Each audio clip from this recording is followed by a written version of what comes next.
Sangye chedan sogi jonamayana chancho bharandu dani gyasunji dagi jinsu gibi sonangi dola penjira sangi Dubara-shu Sangye-chedan Tsoki-chonamayla Chancho-bharandu-dani-kyasu-ji Dagi-jinsu-gibi-sonamai-gi Dolaya-penjira-sangi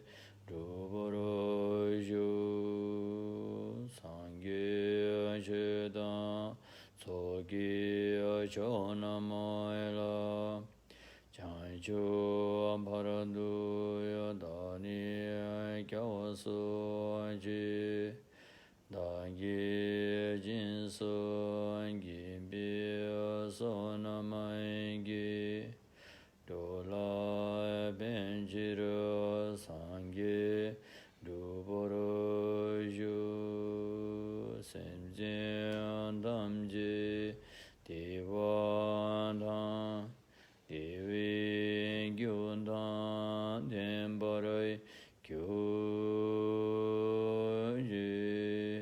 dungalan danya dungalan gyudan Talavarai kirunji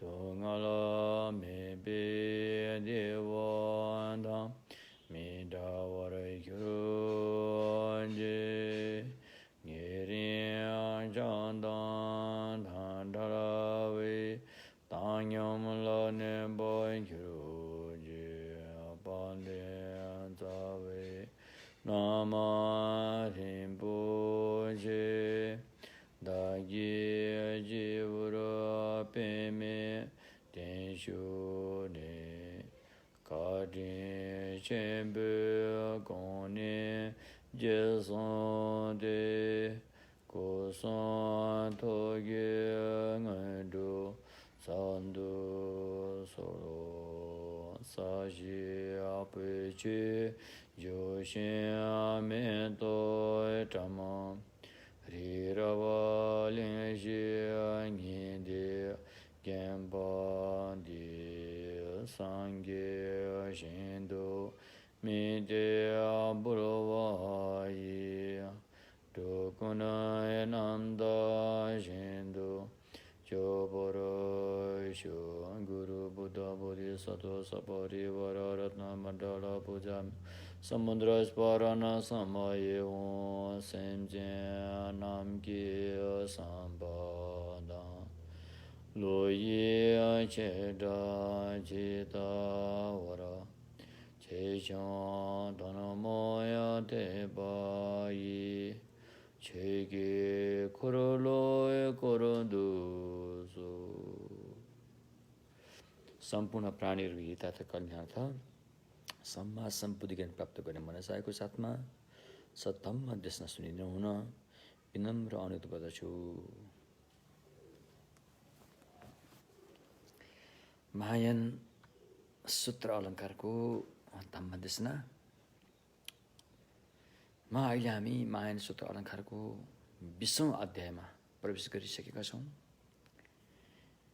यो ग्रन्थ लगभग 21औं अध्यायको ग्रन्थ हो, परिचित भनिन्छ जस्तै। अहिले हामी 20औं अध्यायमा आइपुगेका छौँ र यसरी अहिले अभ्यास साधनालाई अपनाउँदाखेरि यस महायान पद्धतिमा दुई किसिमका तरिका अपनाएको देखिन्छ। एउटा चाहिँ हामीले जे देखिन्छ, जे भोगिन्छ, जे सुनिन्छ, हैन, हाम्रो आमना सामना जे हुन्छ, चाहे त्यो विश्व ब्रह्माण्ड नै किन नहोस्, यो सबै आफ्नै चित्तको स्वरूप हो भन्ने कुरा पहिला बुझाएर अनि अभ्यासको पद्धति अगाडि बढाइन्छ। यो पनि सम्यक मार्ग नै हो। यो पद्धतिबाट पनि सम्यक सम्बुद्धत्व प्राप्त गर्न सकिन्छ। भने अर्को एउटा पद्धति पनि छ, जुन पद्धतिमा भौतिक वस्तुलाई स्वीकार गरिन्छ। मन मात्रै होइन कि भौतिक वस्तुलाई पनि स्वीकार गरेर अनि अगाडि बढ्ने अभ्यासको पद्धतिहरू छन्। यो पनि सम्यक मार्गै हो। यसबाट गएर पनि समाज सम्बुद्धत्व प्राप्त गर्न सकिन्छ। जस्तो कि जुन पद्धति विशेष गरेर आचार्य चन्द्रकीर्तिले माध्यमिक अवतारमा चाहिँ प्रस्तुत गर्नुभएको छ, जसमा भौतिक वस्तुलाई स्वीकार गरेको छ। हैन, सबै मनै हो भनेर जान जरुरी उहाँले ठान्नु भएन। भौतिक वस्तुलाई पनि स्वीकार गरेर अनि अभ्यासको पद्धतिले अगाडि बढेका देखिन्छ। त्यो पनि सम्यक मार्ग हो। त्यसबाट पनि समाज बुद्धि ज्ञान प्राप्त गर्न सकिन्छ। अर्को एउटा पद्धति छ, जुन महासिद्ध विरूपाले अपनाउनु भएको पद्धतिमा चाहिँ सर्वप्रथम सबै विषयवस्तुहरू चाहिँ आफ्नो चित्तकै अर्थात् हाम्रो मनकै प्रतिबिम्ब हुन्। हैन, मनकै एउटा स्वरूप हो। त्यसलाई अविद्याले गर्दाखेरि अनि द्वैत हेराइ हुन पुगेको मात्रै हो। हैन, जब यो द्वैत हेराइबाट मुक्त हुन्छ, जब हामीमा अद्वैत ज्ञान उत्पन्न हुन्छ, त्यसबाट फेरि मनको मैल पखाल्दै लगेर अन्ततः गतो समाज सम्बुद्धत्व प्राप्त गर्नु हो। यो मार्ग पनि सम्यक मार्ग नै हो। त यी दुई पद्धति मध्ये हामीले एउटा रोज्नु छ। हैन, कुन चाहिँ मार्ग तपाईको जीवनमा उचित लाग्छ, अनि मतलब मार्गको कुन चाहिँ पद्धति तपाईको जीवनमा उचित लाग्छ, त्यही अनुसार अभ्यास साधना गर्ने हो। तर विद्वत वर्गले के भनेका छन् भन्दाखेरि, जतिको त्यो पहिलो पद्धति छ, जुन भौतिक वस्तुलाई स्वीकार नगरेर सारा मनकै एउटा प्रतिबिम्ब हुन् भन्ने कुरालाई स्वीकार गरेर अगाडि बढ्ने पद्धति चाहिँ निकै सजिलो छ अरे। यो निकै सजिलो छ अरे। किन सजिलो छ भनेदेखि सबै आफ्नो चित्तकै स्वरूप भएपछि त त्यहाँ शत्रु देखे पनि आफ्नै मनको स्वरूप रहेछ, त्यहाँ मित्रको भाव पनि आफ्नै मनको स्वरूप रहेछ। हैन, भनेपछि राम्रो देखे पनि जब भित्र मन राम्रो हुन्छ तब बाहिर राम्रो देखिने रहेछ, नराम्रो देखि पनि जब भित्र नराम्रो हुन्छ तब बाहिर नराम्रो देखिने रहेछ। एवं प्रकारले जुन महासिद्ध विरूपाको जुन एउटा पद्धति छ, यो चाहिँ तत्कालै अहिले हामीले नै अभ्यासमा उतारिहाल्नलाई निकै सजिलो पद्धति हो भनेर विद्वानहरूले भनेका छन्। यति मात्र होइन, विशेष गरेर हिमाली भेगका अधिकांश साधक साधिकाले वज्रयानको चाहिँ तन्त्रको साधना अपनाएर गइरहेका हुन्छन्। र तन्त्रको साधनामा यो अभ्यास गर्दाखेरि यो जुन पहिलो पद्धति जुन छ, सबै चित्त स्वरूप हो, सबै चित्तकै एउटा चाहिँ रूप देखिरहेका छौ भन्ने खालको जुन पद्धति छ, यसले चाहिँ तन्त्रको अभ्यासमा पनि निकै सजिलो हुन्छ अरे भनेर विद्वानहरूले भनेका छन्। तर दुवै पद्धति सम्यक मार्गकै पद्धति हुन्, यसमा कुनै पनि घटपट छैन। दुवै पद्धतिबाट समाजमा बुद्धि ज्ञान प्राप्त गर्न सक्छ। हैन, त्यसो भएकोले अब बुझ्नुपर्ने कुरा के रहेछ त भन्दाखेरि,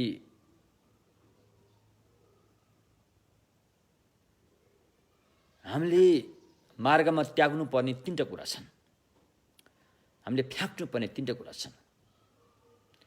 एउटा पुद्गल आत्मग्रह अथवा म भन्ने एउटा चाहिँ ग्रह पकड, यस पकडलाई फ्याँक्नु छ। दोस्रो निमित्त प्रतिको ग्रह, त्यसलाई पनि फ्याँक्नु छ। चौथो,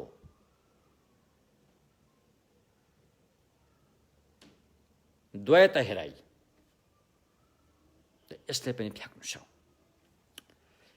पहिलो फ्याँक्नु छ, किनकि त्यो पहिलो म भन्ने ग्रहलाई फ्याँकिएन भने अर्थत्व पनि प्राप्त हुँदैन, श्रोतापन्नसम्म पनि जान सकिँदैन।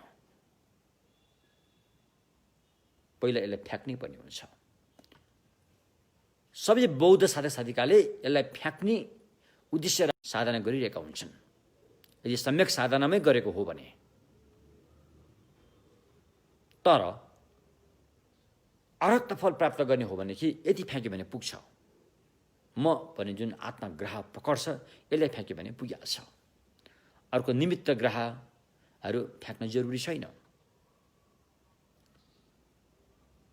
जब बुद्धिसत्वको कुराहरू आउँछन्, महायानका कुराहरू आउँछन्, प्रथम भूमिदेखि गएर सातौं भूमिसम्म निमित्त ग्रहहरू आइरहेका हुन्छन्। त्यो निमित्त ग्रहलाई फ्याँकिन्छ त्यति बेला सातौं भूमिसँगको अभ्यासले, साधनाले। पहिलो फ्याँक्नु पर्ने चाहिँ प्रथम भूमिमा फ्याँकिसकेको हुन्छ। द्वितीय भूमिदेखि सातौं भूमिसम्म बुद्धिसत्वले के कुरा फ्याँक्नलाई उद्देश्य राखेर अभ्यास गर्छ त भन्दाखेरि निमित्त ग्रहलाई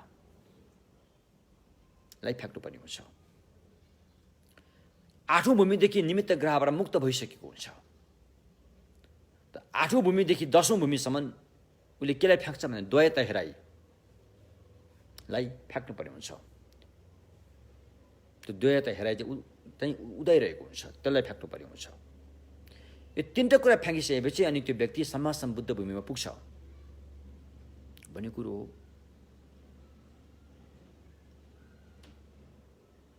तसर्थ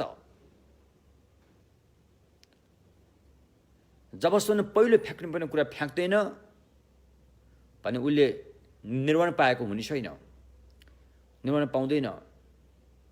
किनकि उसमा आत्मग्रह हुन्छ, सत्काय दृष्टि हुन्छ। सत्काय दृष्टि जबसम्म रहिरहन्छ तबसम्म भवचक्रमा फसिरहेको हुनेछ। जतिसुकै साधु सन्त परमहंस मै हुँ भनेर साधना गर्नेहरू पनि यदि उसले सत्काय दृष्टिलाई त्याग्ने ढङ्गले साधना गरेको छैन भनेदेखि चाहे त्यो आत्मदर्शन ज्ञान नै किन नहोस्, त्यो फसि नै रहेको हुन्छ संसारमा। किनकि मैत्री करुणा जस्ता यी राम्रा भावनाहरू भए तापनि, दया मायाको पवित्र भावना मनमा भए तापनि हैन, दान पुण्य आर्जन गरेको भए तापनि यदि उसले आत्मग्रह गरिरहेको छ भनेदेखि त्यो आत्मग्रहको कारणले, आत्मालाई पक्रनको कारणले ऊ संसारमा फसि नै रहेको हुन्छ। भलै ऊ ब्रह्मलोकसम्म पुगे तापनि, भलै यो ब्रह्मलोक भन्नु पनि माथि निराकार लोक अरूप धातुमा पुगे तापनि, भवाग्र भव संसारको टुप्पोमा पुगे तापनि यदि उसमा यो सत्काय दृष्टि कायम छ भनेदेखि ऊ त्यो संसारमै रहेको हुन्छ। त्यसैले हामीले भगवान बुद्धलाई चाहिँ बुद्धम शरणं गच्छामि किन भनिरहेका छौँ त कुरा स्पष्ट छ। हामी त्यो सूक्ष्म किसिमको आत्मग्रह त्याग्न चाहन्छौँ। हामी भव संसारबाट टोटली मुक्त हुन चाहन्छौँ। त्यसको लागि बुद्धम शरणं गच्छामि भनेको हो। अन्य दान पुण्यका कुराहरू, अरूलाई स्वयं सेवा गर्ने कुराहरू, मैत्री करुणा कुराहरू त अरू धर्ममा पनि प्रशस्तै छन्। त्यो राम्रो पक्षहरू हुन्, प्रशस्तै छन्। त्यसको लागि त बुद्ध शरण गच्छामि भन्न जरुरी पनि छैन। तर अन्य सिद्धान्त, अन्य सम्यक मार्गबाट बाहिर रहेका अन्य मार्गहरूमा सत्काय दृष्टि त्याग्ने तरिकाहरू छैन। यो त सम्यक मार्गमा मात्रै छ र सम्यक मार्ग बुद्धले मात्रै बताउन सक्छन्। त्यसैले हामी अरू सबैको शरणमा जान छोडेर पहाडको, हिमालको, रुख बिरुवा, आकाश, पत्ता, नाग, देवी देवता बाबुआमाको काखती सबैको शरणमा जान छोडेर बुद्ध शरणमा गच्छामी भनेर बुद्धको नै शरणमा आउनुपर्ने कारण त्यो हो। यो कुरा बुझ्न नितान्त जरुरी छ। यदि तपाईँले यो कुरा बुझ्नु भएन भने फेरि मिसमास खिचेर हो। फेरि तपाईँले बुद्ध के हो र बुद्ध के होइन भन्ने कुरा तपाईँले छुट्याउनु पनि सक्दैन। उहाँ पनि हाम्रै भगवानको अवतार हुन्, उहाँ पनि उही रहेछन् भन्ने कुरामै सीमित हुन्छ। हामीले बुद्धलाई चिन्न उहाँ एउटा राजाका छोरा थिए, के बाहिर जाग्यो, मरेको मान्छे देखे, एउटा बुढो मान्छे देखे, एउटा रोगी देखे, उनको मनमा चाहिँ एउटा सन्यासी देखे, मनमा बाहिर जाग्यो, अनि उनी घरबार छोडेर गए, उनी हुन् भन्ने जस्तो कुरामा मात्रै सीमित हुन्छ। हामी अगाडि बढ्न सक्दैनौँ। त्यसैले बुद्धलाई चिनेर, बुद्धलाई जानेर बुझेर नै शरणमा गएको हुनुपर्छ, न कि हचुवाको भरमा, न कि अरूले भनेको भरमा। आफ्नो विवेक विचारलाई प्रयोग गरेर सम्यक दृष्टि के हो, सत्काय दृष्टि के हो, सम्यक दृष्टिले समस्याको समाधान कसरी गर्छ, सत्काय दृष्टिले जतिसुकै साधना गरेर पनि संसारमा कसरी फसिरहेको हुन्छ भन्ने कुरालाई छुट्याउन नितान्त जरुरी छ। त्यसकारण भगवानको सम्यक मार्गमा लाग्ने साधक साधिकाले एउटा दियो बत्ती भगवानलाई बालेर चढाए तापनि होइन, भगवानलाई एउटा फुल चढाए तापनि, बुद्धमा शरण गच्छामी भनेर एकपल्ट नमन गरेर ढोक गरे तापनि उसको साथमा सत्काय दृष्टिलाई काट्ने ढङ्गले नै साधना गरेको हुन्छ। एकपल्ट स्वयम्भू बौद्ध परिक्रमा गरे तापनि, कुनै पशु प्राणीलाई एक गाँस खाना दान दिए तापनि उसको मनमा सम्यक दृष्टि साथमा रहेरै गरेको हुन्छ। अनि मात्रै त्यो पुण्यले चाहिँ भव संसारमा फसाउँदैन, अन्यथा त्यो पुण्यले फेरि भव संसारमा फसाउँछ। पुण्य भए तापनि निर्वाणतर्फ लाँदैन। तसर्थ भगवानको यो सम्यक मार्गमा सत्काय दृष्टिलाई त्याग्नु छ, सम्यक दृष्टिलाई अपनाउनु छ। यो नितान्त जरुरी छ। अब सत्काय दृष्टि भनेको के हो त भन्दाखेरि, सत्काय दृष्टि भने सत् काय दृष्टि, यसलाई भोट भाषामा जिक्छोक्ला तावा, जिक्पा छोक्पा ला तावा, सत्काय दृष्टि। काया भनेको यो पञ्चखण्ड अरे, अहिले हामीसँग पञ्चखण्ड छ नि, रूपखण्ड, वेदना खण्ड, संज्ञा खण्ड, संस्कार खण्ड, विज्ञान खण्ड, सुगी फुङ्बो छोरो दुइजे नाम्सिकी फुङ्बो होइन। यो पञ्चखण्डलाई यहाँ काया भनेको। काया भनेको के हो? फुङ्पो। फुङ भनेको के हो? डङ्गुर, थुप्रो, राशि भयो। यसलाई सत्य भनेर हेरियो, सत्य हो भनेर हेरियो। अविद्याले कसरी सत्य भनेर हेरियो भन्दाखेरि यो पञ्चखण्ड चाहिँ म भन्ने चाहिँ यसलाई आधार मानेर म एउटै छ, म सिङ्गो छ, म ढिक्को छ, म अजरामर छ, म भनेकोले पनि मर्दिन, यो परिवर्तनशील छ आदि आदि भन्ने विभिन्न बुट्टा भरेर हेरिन थालियो। मरेपछि यो फुत्त सर्छ, यसरी हेरियो। यसरी हेरेको हेराइलाई भगवानको भाषामा के भनेको त? सत्काय दृष्टि। अनि यो सत्काय दृष्टि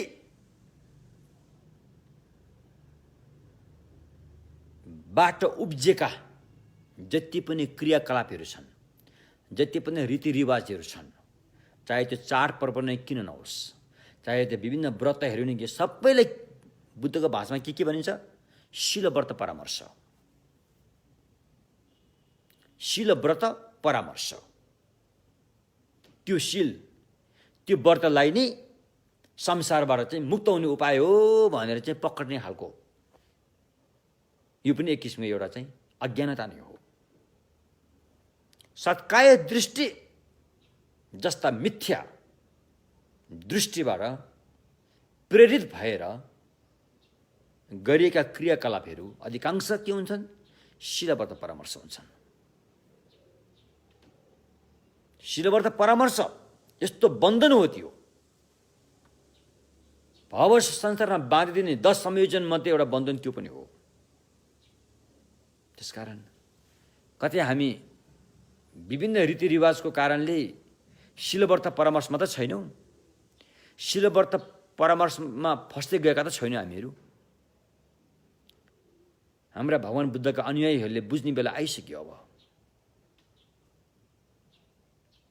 हामीले गरेको रीतिरिवाज, हामीले अपनाएको चाहिँ चलन चल्तीहरू, चाडपर्वहरू यो शिलव्रत परामर्शबाट कतिको मुक्त छ, यसतर्फ अध्ययन गर्ने बेला आइसक्यो। अब त्यसकारण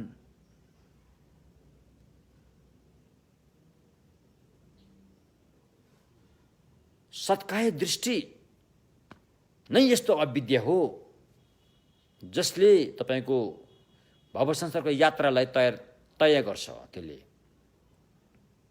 त सत्काय दृष्टि कहाँबाट आउँछ? यो पञ्चखण्ड प्रतिको भ्रमबाट आउँछ। पञ्चखण्ड प्रतिको भ्रम जो छ त्यो भ्रमबाट नै सत्काय दृष्टि आउने गर्छ र त्यो भ्रम चिर्नु छ केले? सम्यक दृष्टिले। सम्यक दृष्टि भने के हो? अनात्मा भावना। अनात्मा भावना जस्ता कुरालाई भाविता गरेर पञ्चखण्डमा आइरहेको जुन भ्रम जो छ, जो अनादिकालदेखि हामीलाई भ्रममा पारेर फसिरहेको छ, आँसुको धारा बगाइदिएको छ, रगतको खोला बगाइदिएको छ, पटक पटक पटक पटक मृत्यु भएर शमशानको चाहिँ घाट बनाइदिएको छ। यो दर्दनाक यात्रालाई रोक्नको लागि त्यो एउटै उपाय हो, यो पञ्चखण्ड प्रतिको भ्रमलाई चिर्नु छ। यदि तपाईँले यसो गर्न सक्नुभएन भनेदेखि यदि सुकै धर्म कर्म गरे तापनि त्यसको फल भोग्न फेरि संसारमै आउनुपर्छ। तसर्थ भगवानको सम्यक मार्गमा अनात्मा दर्शनलाई जोड दियो। अनात्मालाई निरूपण गर्नको लागि, प्रस्ट्याउनको लागि पञ्चखण्डको कुराहरू आयो। अलि पञ्चखण्डलाई अलि विस्तृत रूप दिनलाई 12 आयतनका कुराहरू आए। 12 आयतनबाट पनि धनी विस्तृत रूप दिनलाई 18 धातुको कुराहरू आए। फुङखाम केछे तसर्थ पञ्चखण्ड, 12 आयतन, 18 धातु को सही विश्लेषण, अनुसन्धान, परीक्षा गरेर यस सत्काय दृष्टि उत्पन्न हुने जुन एउटा चाहिँ पञ्चखण्ड प्रतिको भ्रम जो छ जसलाई चिरिन्छ, चिर्नु छ। जुन दिन यसको भ्रम चिरियो, यो जालो छुट्यो, सच्चाइको दर्शन त्यहीँ पाइयो। सच्चाइको दर्शन त्यहाँ पाइन्छ। जब हामीलाई सच्चाइको दर्शन हुन्छ सबै कुरा छर्लङ्गै हुन्छ, बाहिरी भित्र सबै छर्लङ्गै हुन्छ। यहाँ कुनैमा पक्षपात पनि हुँदैन, होइन? अरूले तपाईँलाई सम्मान दिएर तपाईँमा मात्तिने खालको सोच पनि आउँदैन। अरूले तपाईँलाई अपमान गरेर निन्दा गरेकोमा तपाईँ आत्तिने पनि हुँदैन। तपाईँमा समता भावना जाग्छ र विश्वलाई नै एक नासमा समता भावना जाग्छ। तसर्थ भगवानको सम्यक मार्गको मर्म भनेको नै सत्काय दृष्टिलाई कुनै पनि हालतमा हटाउनु छ। यदि यो सम्यक मार्गबाट सत्काय दृष्टि हटाउन सकिएन भनेदेखि, सम्यक दृष्टिमा तपाईँ लाग्न सक्नु भएको छैन भनेदेखि तपाईँले गरेको साधनाहरूबाट 3 किसिमका दुःखमध्ये 2 किसिमको दुःखलाई हटाउन सकिन्छ। जस्तो दुःख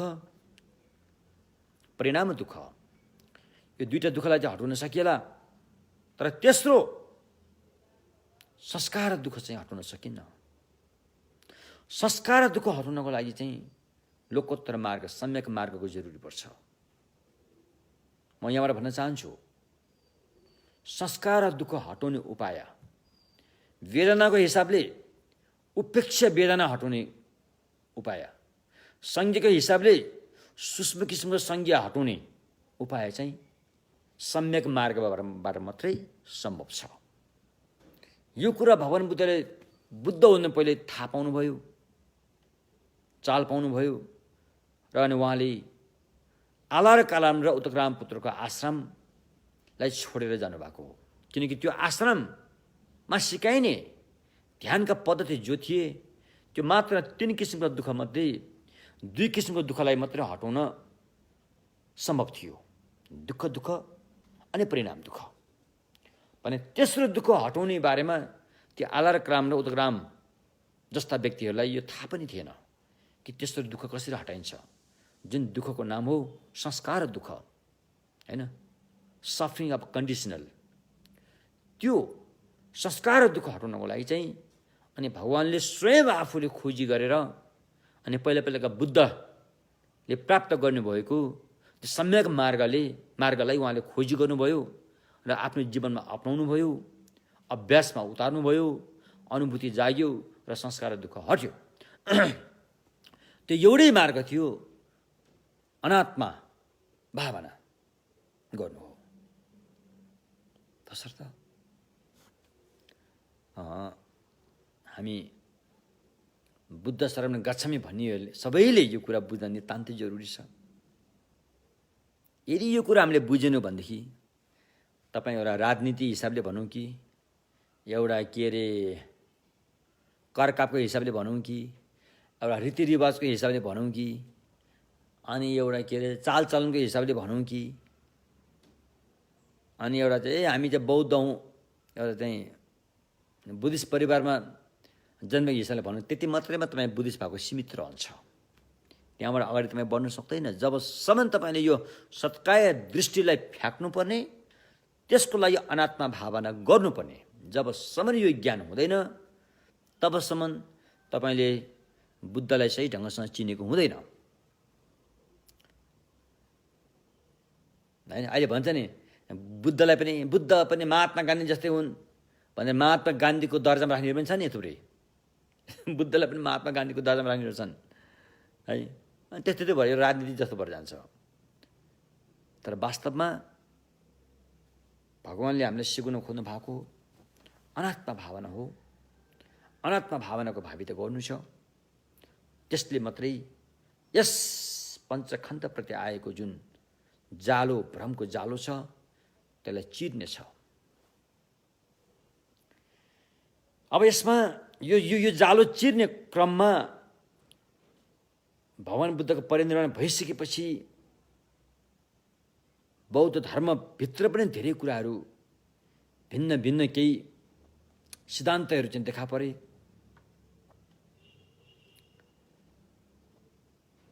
त्यसमध्ये आचार्य शान्तिदेवले रचना गर्नुभएको बोधिसत्व अवतार भन्ने एउटा ग्रन्थ छ। त्यसको 9औं अध्यायमा प्रज्ञाको बारेमा विश्लेषण गरिएको छ र त्यसमा के भनेको छु, त्यो प्रज्ञा परिषदको सुरुवातमा के भनेको छ भने घौमा नाम्की नुए रे। यो अनात्मा भावनाको सिद्धान्तमा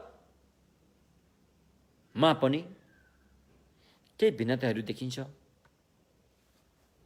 जस्तो वैभाषिकको मान्यता एउटा छ, तर जब वैभाषिक सिद्धान्तको मान्यता त्यहाँ प्रस्तुत हुँदाखेरि जब त्यहाँ सौतान्त्रिक सिद्धान्तले परीक्षा गर्यो, उसको परीक्षाको हिसाबले वैभाषिक सिद्धान्तमा खोट देखियो। त्यो खोट देखेपछि अनि सौतान्त्रिक सिद्धान्तले खण्डनको उठान गर्यो। त्यो खण्डन गरेको अगाडि वैभाषिक सिद्धान्तको मत टिप्न सकेन अनि सौतान्त्रिकले आफ्नो मत प्रस्तुत गर्यो। त्यसरी प्रस्तुत गरिएकोमा चित्तमात्र सिद्धान्तले त्यहाँ खोट भएको देखियो र चित्तमात्र सिद्धान्तले सौतान्त्रिक सिद्धान्तको खण्डनको उठान गर्यो र चित्तमात्री सिद्धान्तले सौतान्त्रिक सिद्धान्तलाई खण्डन गर्दाखेरि सौतान्त्रिकको सिद्धान्त चित्रमात्रीको सिद्धान्तको खण्डनको अगाडि टिक्न सकेन। र चित्तमात्रीले जुन आफ्नो मत प्रस्तुत गर्यो त्यसमा माध्यमिक सिद्धान्तले परीक्षा गर्यो र माध्यमिक सिद्धान्तले परीक्षा गर्दाखेरि त्यसमा खोट देखियो। खोट देखिएपछि माध्यमिक सिद्धान्तले त्यसको खण्डन गर्यो। माध्यमिक सिद्धान्तले खण्डन गरेको खण्डनको अगाडि चित्तमात्रै सिद्धान्तको जुन भनाइ छ त्यो टिक्न सकेन। हिरो को भयो? हिरो चाहिँ माध्यमिक सिद्धान्त भयो। अब माध्यमिक सिद्धान्तलाई चाहिँ कसरी पनि खण्डन गर्न सकेन, किनकि ऊ सच्चाइमा टिकेको थियो, उसको भनाइ सच्चाइमा टिकेको थियो, त्यसमा युक्तिसँग पुरा थियो, प्रमाणले प्रमाणित गरेर त्यहाँ प्रस्तुत गरिएको थियो, पुष्टि गरेको थियो कि सच्चाइ के हो भन्ने कुरा यसरी बताएको छ। त्यसकारण वैभाषिक सिद्धान्तभित्रबाट हामीले सिक्नुपर्ने कुरा धेरै छ, लिनुपर्ने कुरा धेरै छ, तर त्यहाँ बताएको सबै सही हो भन्ने कुरा पनि छैन। त्यसकारण यस महायानको पद्धतिमा भगवानको वचनलाई पनि परीक्षा गरियो। आफू खुसीले परीक्षा गरियो, किनकि भगवान स्वयंले पनि मेरो वचनको परीक्षा गरेर मात्रै स्वीकार गर्नु भनेर आज्ञा भएको छ। ती आज्ञालाई सिरोपर गरेर भगवानको वचनलाई पनि परीक्षा गरियो, जुन शाक्यमुनिको वचनलाई पनि परीक्षा गरियो। त्यसकारण ती वचनहरूमा कतिपय ठाउँमा जब त्यो अप्ठ्यारो कुराहरू पनि आउन थाल्यो, एक आपसमा नमिल्दो कुराहरू पनि त्यहाँ यताउता देखिन थालियो, र त्यो हिसाबले भगवानको वचनलाई दुई भागमा बाँडियो। एउटा नियार्थ र अर्को नितार्थ, ढाङदुन न्यदुन। नियार्थको क्याटेगोरीमा जुन वचनहरू राखियो, ती वचनहरूमा जुन भगवानले बताएको छ, बताए अनुसार त्यसको अर्थ त्यही होइन, त्यही कारणवश त्यो उहाँले भन्न परेको थियो र भन्ने विवश हुनुहुन्थ्यो।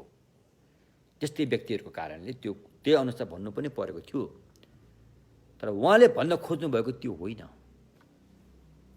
भन्ने कुराहरू प्रयोग भयो। र ती सारा सूत्रहरूलाई के भन्यो त? न्यायार्थ। नितार्थ अर्को भागमा आयो। नितार्थको अर्थ थियो जे भन्न खोज्नु भएको अर्थ पनि त्यही थियो, त्यही कुरालाई उहाँले भन्न खोज्नु भएको भन्ने कुरा परिपक्का थियो। त्यसमा चाहिँ सच्चाइको बारेमा चाहिँ स्पष्ट पारिएको थियो। ती वचनहरूलाई चाहिँ नितार्थमा राखियो। त एवं प्रकारले भगवान बुद्धको सम्यक मार्गमा आफ्ना गुरु बुद्ध वचनलाई त यसरी परीक्षा गरिन्छ भने अरूले बताएको मात्रै हचको भरमा त कहाँ लागिन्छ र? लाग्ने कुरै हुँदैन। त्यहाँ त बेसरी परीक्षा हुन्छ, त्यहाँ बेसरी परीक्षा हुन्छ, अनुसन्धान हुन्छ, सही के गलत के। र अहिले 21औं शताब्दीको माग पनि त्यही हो। अन्धकारमा अन्धधुन्ध भएर चल्ने होइन कि सच्चाइको खोज गरेर चल्नु छ, प्रमाणले प्रस्तुत गरेर प्रमाणित गरेर मात्रै चल्नु छ। अहिलेको माग पनि त्यो हो।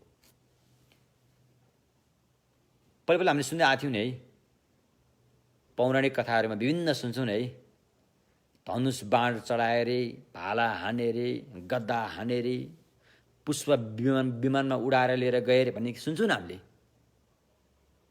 तर अहिले आएर 21औं शताब्दीमा चाहिँ के कुरा आयो भन्दाखेरि फलामको आविष्कार कहिलेदेखि भयो? मानव सभ्यतामा फलामको आविष्कार कहिलेदेखि भयो?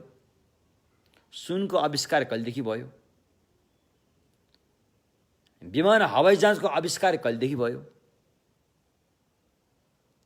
यो त अहिले त त्यस्तो खोजी पो गर्छ हौ। अहिले त अरेको भरमा एउटा किताबमा लेखिएको भरमा त अहिले त स्वीकार्नेवाला छैन। कतिपय कुराहरू किताबमा लेखेको सच्चाइ पनि छ नभएको होइन, तर त्यो कथा त्यो पुराण नहुँदैमा तुरुन्तै स्वीकार गर्ने अवस्था चाहिँ अहिले छैन। त्यसरी यो धर्मलाई टिकाउनलाई धौधौ परिरहेछ।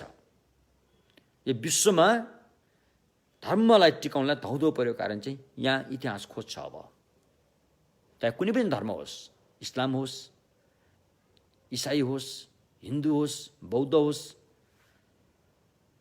अहिले यहाँ चाहिँ त्यसको खोजी गर्छ, सच्चाइ खोज्छ, इतिहास खोज्छ, न कि कहानी। त्यसो भएकोले अब यो विश्वमा जति पनि धर्ममानीहरू छन् उनीहरूले बेलैमा बुद्धि पुर्याएर आफ्नो धर्म परम्परालाई जीवित राख्नको लागि र वैज्ञानिक ढङ्गबाट चाहिँ लानुको विकल्प छैन। त्यो बेला आइसक्यो। अब तसर्थ यस सन्दर्भमा भगवानको सम्यक मार्ग निकै अगाडि छ, निकै अगाडि छ। किनकि भगवानको सम्यक मार्गमा ईश्वर, परमेश्वर, अजर अमर जीवात्मा, परमात्माका कुराहरू लेखिएन। यी कुराहरू लेखिएन, समावेश गरिएन। भगवानको सम्यक मार्गमा हरेक विषयवस्तुहरू चाहिँ अनात्मा छन्। जति पनि उत्पत्ति भएका छन् सबै चाहिँ अनित्य छन्, बदलिने स्वभावका छन्। अजर अमर अविनाशी भन्ने त्यस्तो केही पनि छैन भन्ने कुरालाई आजभन्दा 2500 वर्ष पहिला हेर्नुहोस् है, अहिले भन्ने कुरा हो नि यो।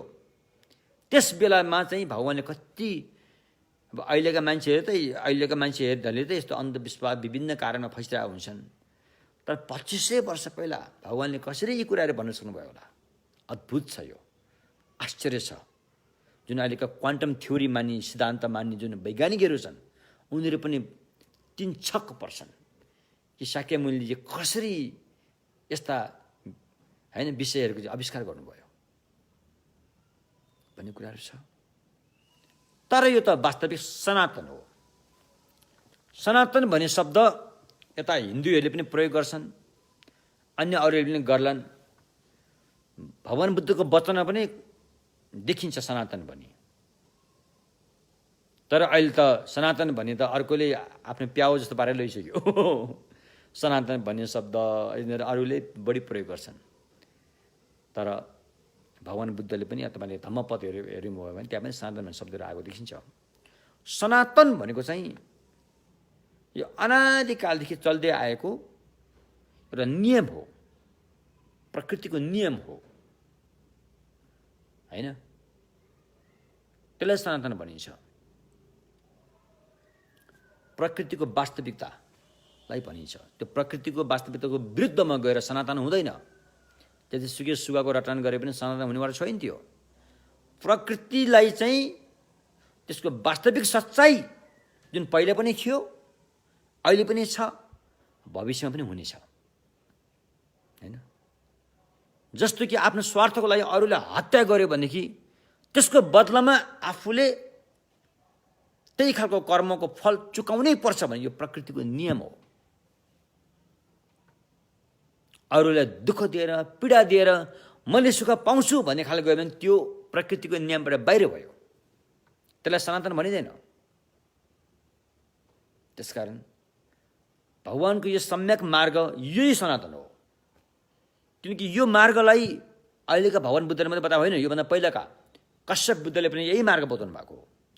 त्योभन्दा पहिलाको बुद्ध कनक मुनिले पनि यही मार्ग बताउनु भएको। त्योभन्दा पहिलाको बुद्ध कर्कुचन्द्र भगवानले पनि यही मार्ग बताउनु भएको। त्योभन्दा पहिला कति बुद्ध आए, कति बुद्ध आए। त्यसपछि आउँछ दिपङ्कर बुद्ध, उहाँले पनि यही मार्ग बताउनु भएको। त्यसमा यो बुद्धको जुन यो सम्यक मार्ग जो अनादिकालदेखि आएको छ, यसलाई भनिन्छ वास्तविक सनातन। तर अहिले यो भाषा त हाइजेक भइसक्यो। हाइजेक, यसलाई हाइजेक भन्छ नि इङ्ग्लिसमा, हाइजेक भइसक्यो। त्यसकारण सच्चाइ के हो? त्यो प्रकृतिसँग जोडिएको हुन्छ। जस्तो आगोले पोल्छ, यो आगोको सच्चाइ हो। पानीमा गिलोपन छ, त्यो पानीको सच्चाइ हो। यो प्रकृतिको नियम हो। त्यसको विरुद्धमा गएर आगोले पोल्दैन भन्न थाल्यो भने त्यो प्रकृतिको विरुद्धमा गएको हुन्छ। त्यसकारण भगवानको सम्यक मार्गमा चमत्कारिक घटनाहरूलाई त्यति महत्त्व दिनु भएन। चमत्कारिक घटनाहरू छ, यहाँ रिद्धि सिद्धि रीति प्रात्याहार्य भन्ने कुरा छ, यस्तो कुरा यहाँ पनि त्यति महत्त्व दिइँदैन। किनकि त्यो रीति प्रात्याहार्य भनेर देखाउनु नि एउटा चमत्कार भनौँ नि प्रकृतिको विरुद्धमा गएर त्यो चाहिँ देखाए जस्तो हुन्छ। अब कहिलेकाहीँ अत्यन्तै आवश्यक पर्यो भने त्यो प्रदर्शन गरेर यदि धेरै प्राणीहरूको हित हुने एउटा उपाय हुने हो भने त त्यो देखाइन्छ पनि। भगवान बुद्ध स्वयंले पनि रीति प्रात्याहार्य देखाउनु भएको हो। त्यस्तै परिस्थिति आयो होइन, अब अरूले देखाउनै पर्छ भन्ने यस्तो भइसकेपछि त्यो देखाएमा धेरै प्राणीहरूको कल्याण हुने अवसर आयो भने त त्यसमा चुक्नु हुँदैन, देखाउनै पनि हुन्छ। अन्यथा भगवान बुद्धले प्रकृतिको विरुद्धमा को पक्षमा उहाँले कहिले पनि लिनु भएन।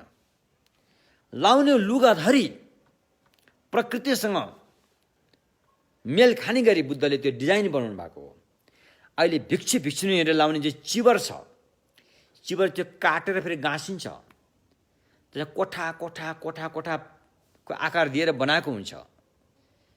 त्यो भगवान बुद्धको प्रकृतिकोसँग प्रेम भएको अर्थ हुन्छ। किनकि कपिलवस्तुका खेतहरूमा, तराईका खेतहरूमा धान रोप्दाखेरि त्यहाँ आली, धानको आलीहरू कस्ता हुन्छन्, चट्ट काटेर आली बनाएको हुन्छ नि, गरा गरा गरा छुट्याए हुन्छ नि। त्यही रूप भगवान बुद्धले अहिले भिक्षुहरूले लाउने चिवरमा चाहिँ त्यही रूप दिएको हो। त्यसकारण भगवानको सम्यक मार्गमा प्रकृतिलाई एकदमै होस राखेर ख्याल राखेर उहाँले चाहिँ अपनाउनु भएको देखिन्छ, न कि प्रकृतिको विरुद्धमा। तसर्थ सच्चाइलाई जान्नु नै प्रकृतिको वास्तविकतालाई जान्नु हो, बुझ्नु भएन? त्यसो भएको त्यो प्रकृतिलाई भगवान बुद्धको भाषामा अलिकति अर्को नाम राखियो, त्यसलाई भन्यो प्रतीत्य समुत्पाद। प्रतीत्य समुत्पादलाई जान्नु छ। यो भएपछि त्यो हुन्छ, यो नहुँदो हो त त्यो हुँदैन, बुझ्नु भने के? जस्तै दाहिने हात भएपछि बायाँ पनि आयो, बायाँ भएपछि दायाँ पनि आयो, अल्को भएपछि होचो पनि भयो, होचोको हिसाबले अल्को पनि छ, लामोको हिसाबले छोटो पनि छ, छोटोको हिसाबले लामो पनि छ। यो प्रकृति समुत्पादको नियम हो, यो प्रतीत्य समुत्पादको नियम हो। यो भएपछि त्यो हुन्छ, यो नहुँदो त त्यो पनि हुँदैन। जस्तै अविद्या भएपछि संस्कार भयो, संस्कार भएपछि विज्ञान भयो, विज्ञान भएपछि नामरूप भयो, नामरूप भएपछि षडायतन भयो, खडायतन भएपछि स्पर्श भयो, स्पर्श भएपछि संवेदना भयो, संवेदना भएपछि तृष्णा भयो, तृष्णा भएपछि उपादान भयो, उपादान भएपछि भाव भयो, भाव भएपछि जाति भयो, जाति भएपछि जरा मरण भयो रे। अविद्या नहुँदो हो त संस्कार हुँदैन, संस्कार बिना विज्ञान हुँदैन, विज्ञान बिना नामरूप हुँदैन, नामरूप बिना खडायतन हुँदैन, खडायतन बिना स्पर्श हुँदैन, स्पर्श बिना संवेदना हुँदैन, वेदना बिना तृष्णा हुँदैन, तृष्णा बिना उपादान हुँदैन, उपादान बिना भाव हुँदैन, भाव बिना जाति हुँदैन, जाति बिना जरा मरण हुँदैन। अरे फेरि यसलाई हेर्ने अर्को तरिका पनि छ। फेरि जाति हुनाले जरा मरण भयो, भाव हुनाले जाति, जाति भनेको जन्म, भाव हुनाले जाति भयो, उपादान हुनाले भाव भयो, तृष्णा हुनाले उपादान भयो, वेदना हुनाले तृष्णा भयो, स्पर्श हुनाले वेदना भयो, षडायतन हुनाले स्पर्श भयो, नामरूप हुनाले खडायतन भयो, विज्ञान हुनाले नामरूप भयो, संस्कार हुनाले विज्ञान भयो, अविद्या हुनाले संस्कार भयो भने आयो। फेरि समस्या यसरी आएको छ। फेरि त्यसैलाई जाति नहुँदो हो त जरा मरण हुने छैन, भाव बिना जाति हुँदैन, उपादान बिना भाव हुँदैन, तृष्णा बिना उपादान हुँदैन, वेदना बिना तृष्णा हुँदैन, स्पर्श बिना वेदना हुँदैन, खडायतन बिना स्पर्श हुँदैन, नामरूप बिना खडायतन हुँदैन, विज्ञान बिना नामरूप हुँदैन, संस्कार बिना विज्ञानै हुँदैन, अविद्या बिना संस्कार हुँदैन।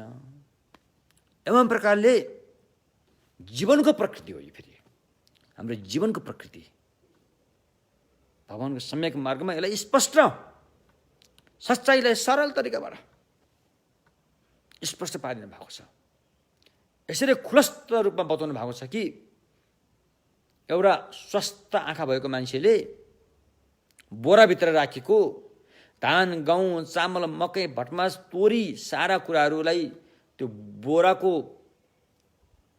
मुख खोलिदिएर तर खाने पछि सबै देख्छ नि त। धानलाई देख्छ, उसले कोदोलाई कोदो भनेर देख्छ, सबै देख्छ नि त। सच्चाइलाई भगवानले यसरी चाहिँ दर्शाएर जानुभएको हो। अद्भुत छ यो। मानव सभ्यतामा, मानव इतिहासमा यस्तो घटना यो अद्भुत छ। भगवानले केमा जोड दिनुभयो भन्दाखेरि चाहिँ देखेको कुरामा, देखेको, सुनेको, भोगेको कुरामा उहाँले चाहिँ जोड दिनुभएको छ, न कि अदृश्य, न कि कसैले पनि नदेखेको प्रति उहाँको त्यति चासो भएन, होइन। उहाँको भनाइ के थियो? कसैले पनि नदेखेको को भर पर्न खतरा हुन्छ। उहाँको भनाइ यही थियो, भगवानको भनाइ। त्यसकारण हामीले देखेको, भोगेको कुरामा नै सच्चाइ त्यहाँ लुकेको छ। त्यसलाई खोज्नु छ, त्यहीँबाट खोज्ने हो। त्यही भएर यो के अरे आचार्य चन्द्रकीर्तिको एउटा ग्रन्थ छ, माध्यमिक अवतरण, त्यसमा भनेको छ के अरे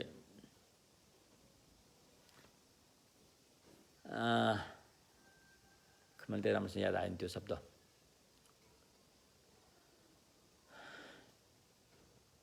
हामीले देखेको, भोगेको कुरामा नै सच्चाइ त्यहाँ लुकेको छ, त्यसको खोजी गर्नु भन्ने कुरा छ। मलाई त्यो त्यति याद आएन, तर उसमा चाहिँ छ यो नागार्जुनको भनाइमा चाहिँ कुञ्जोबलानी मातेम पर धम्बे ध्वनि तोमी गिरो, धम्बे ध्वनि मातो पर ङ्याङ्गेन्देव थोमी गिरो।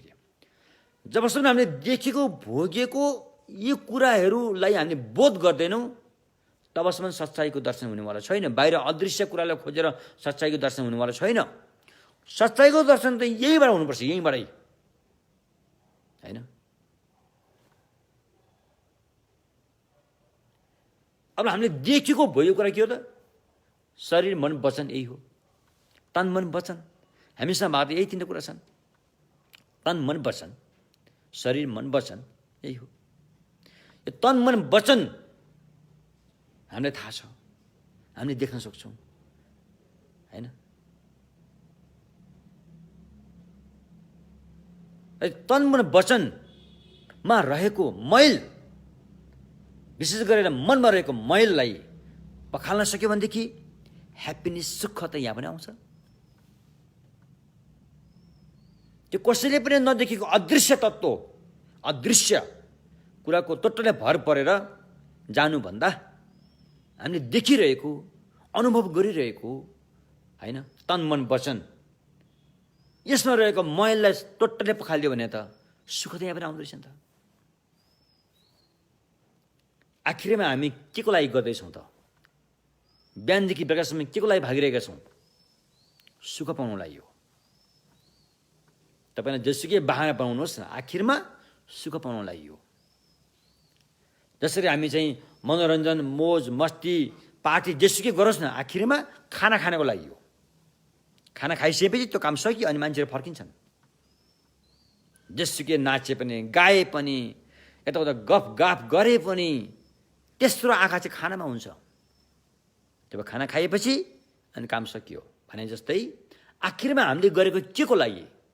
सुख पाउनको लागि हो। मन चिन्ता मुक्त हुनुको लागि हो, होइन। त त्यो प्राप्ति गर्नु लागि नै अनि हामीले अभ्यास गर्ने हो। त्यसकारण भगवानको सम्यक मार्गमा चाहिँ त्यो प्राप्ति गर्नलाई अदृश्य कुरालाई उहाँले जोड दिनु भएन, दृष्टिगत कुरालाई नै उहाँले जोड दिनुभयो, जो देख्न सकिन्छ, अनुभव गर्न सकिन्छ। सच्चाइ त्यहाँ छ भनेर आचार्य भगवान बुद्धको वचनलाई साक्षी राखेर अनि आचार्य नागार्जुनले ग्रन्थमा नि कुञ्जोबलाने मतेन्प थाम्बे तोनी तौमी गिरो। यसको वास्तविक अर्थ के हो त?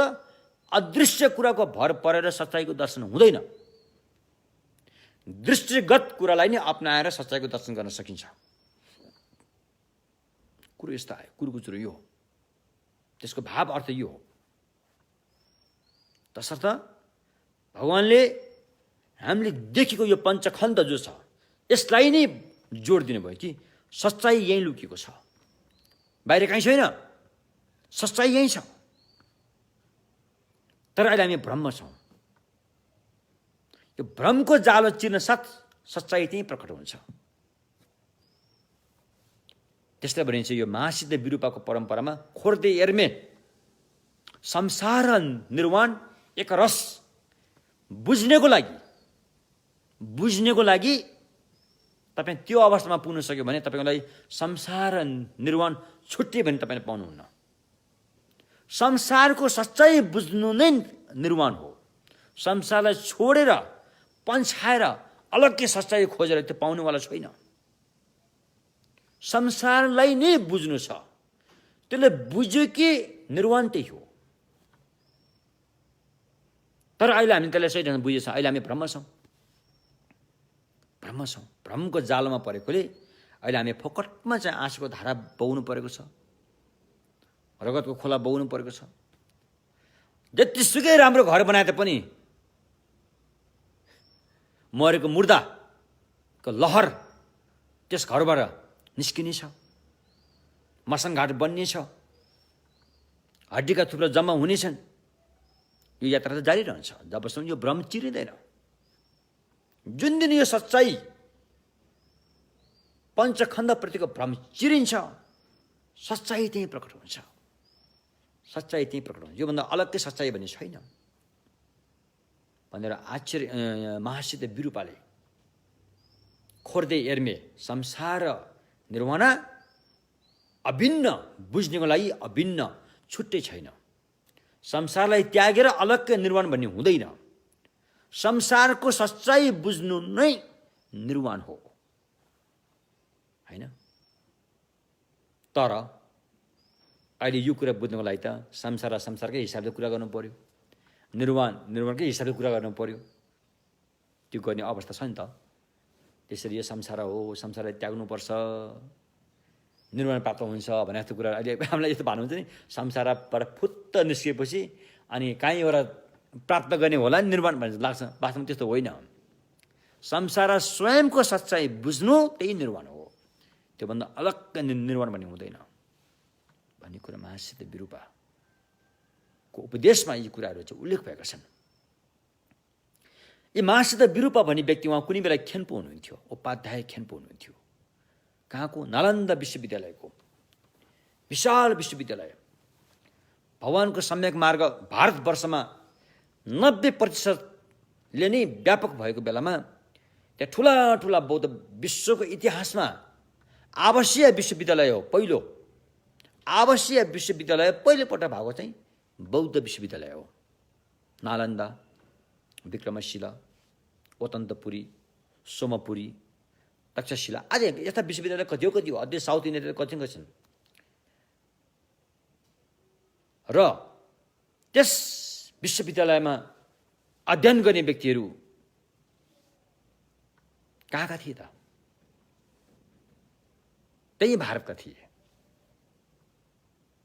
उनीहरू कुनै बेला कुनै ब्राह्मण पण्डितहरू पनि थिए होलान्। तिनीहरू पछि उनीहरू बौद्ध धर्ममा दीक्षित भएर आए। उनीहरू पहिला कुनै क्षेत्रीयहरू पनि थिए होलान्, पछि उनीहरू बौद्ध धर्ममा दीक्षित भएर विद्वान भएर आए। उनीहरू पहिला अन्य कुलका पनि थिए होलान्, उनीहरू पनि बौद्ध धर्ममा आएर विद्वान भएर गए, शान्ति प्राप्त गरे। किनकि यो भगवानको सम्यक मार्गमा वर्ण व्यवस्था के पनि छैन। वर्ण व्यवस्थाको तलमाथि छैन। यहाँ त सद्गुणको महत्त्व हुन्छ। मानवमा हुनपर्ने मानवको ज्ञानको महत्त्व हुन्छ, न कि वर्णको। त्यसकारण भगवानको आज्ञा छ, जसरी बाहिर रहेका पानीहरू, कोशीको पानी, गङ्गाको पानी, यमुनाको पानी, भेरीको पानी, हैन, ब्रह्मपुत्रको पानी भनेर छुट्टिएला।